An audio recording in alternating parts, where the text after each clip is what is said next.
To first overcome a habit or a disorder, an addiction, you first have to look at what your triggers are.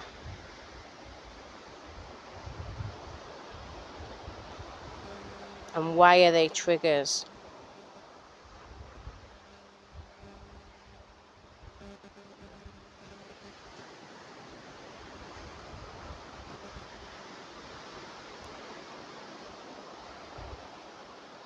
How long have you had them?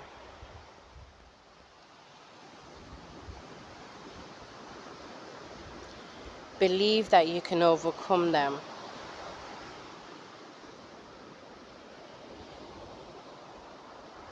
Is challenging. Believing that you can overcome your challenges are challenging. Yes. You don't know where to start. You're probably embarrassed to let anyone know about your addictions, habits, and triggers.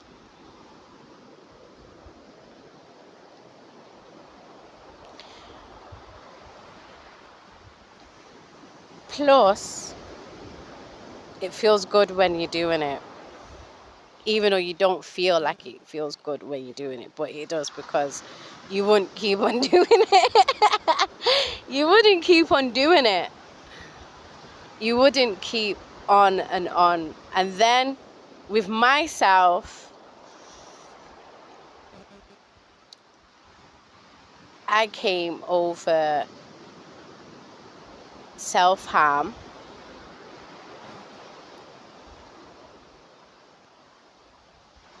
which I was doing at a young age from a child.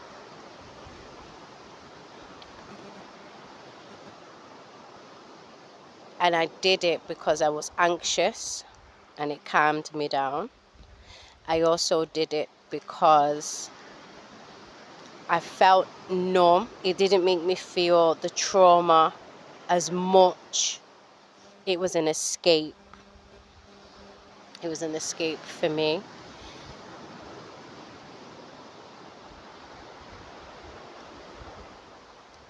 And then throughout my teenage years, I kept on doing it until now. Well, I stopped now, but until my later years.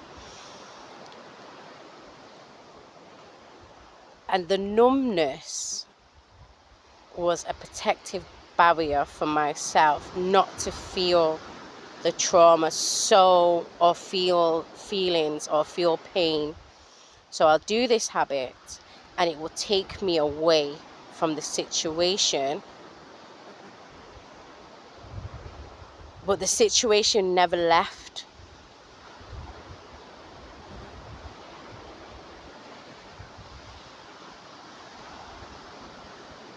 Sometimes it even got worse.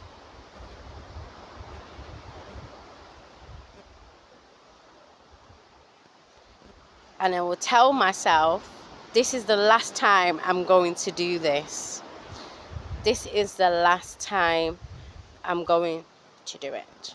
And I was firm. This is the last time, this is the last time.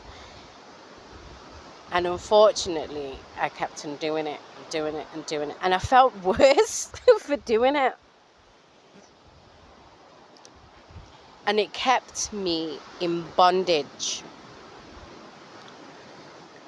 Like a snake eating its own tail is the way I could describe it.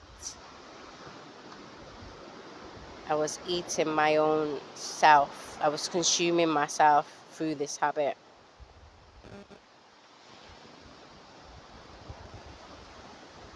And people who knew about this habit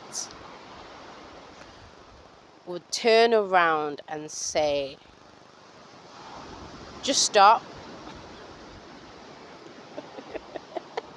Just stop. It's okay, just stop. That's what this, just stop. It's not easy. It's not as easy as just stop. If I wanted to just stop, I would have just stopped as a child.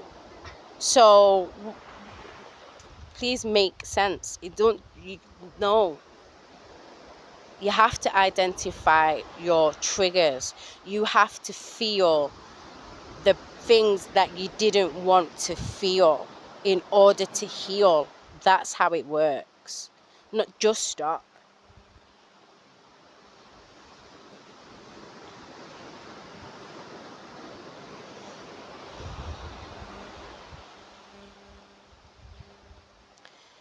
Don't beat yourself up.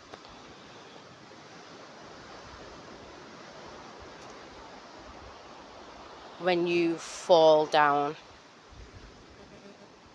when you backslide, do not beat yourself up, because it will cause you to backslide even more. Don't do it. Be gentle with yourself. It takes time and patience. You will overcome it, but be gentle with yourself.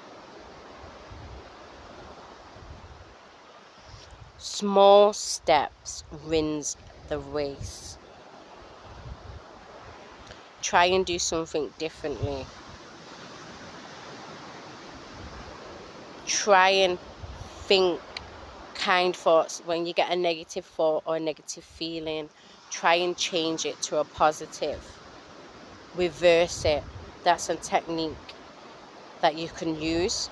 Another technique is tapping.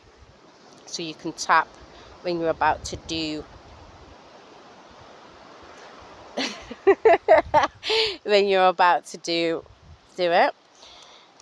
You know, I always think when I see women like tap their head, I'm like, are they doing that, or is it because of the itch? So yeah, tap.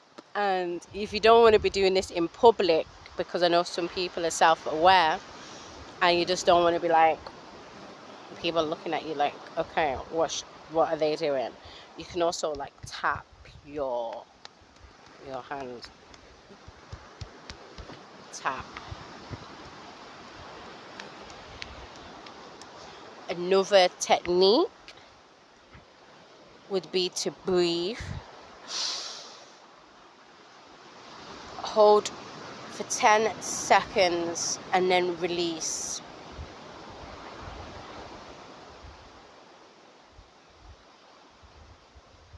That can help when you're in public. There's another technique I'm going to give you, but here I'm at by the ocean, so, and it needs to be in a quiet place where you're alone. This technique is the ultimate technique where you will feel amazing and you will get answers about your triggers, and you will face them, but in a place of security, in a safe place, so you don't feel anxious and alone and feel like you can't do it. The technique I'm going to give you is a technique that will change your life and will deal with the subconscious mind like never before. And you would have a whole different way of thinking. Your voice in your head will not be condemning you, but celebrating you. So I look forward to sharing that with you in my next video. Stay tuned.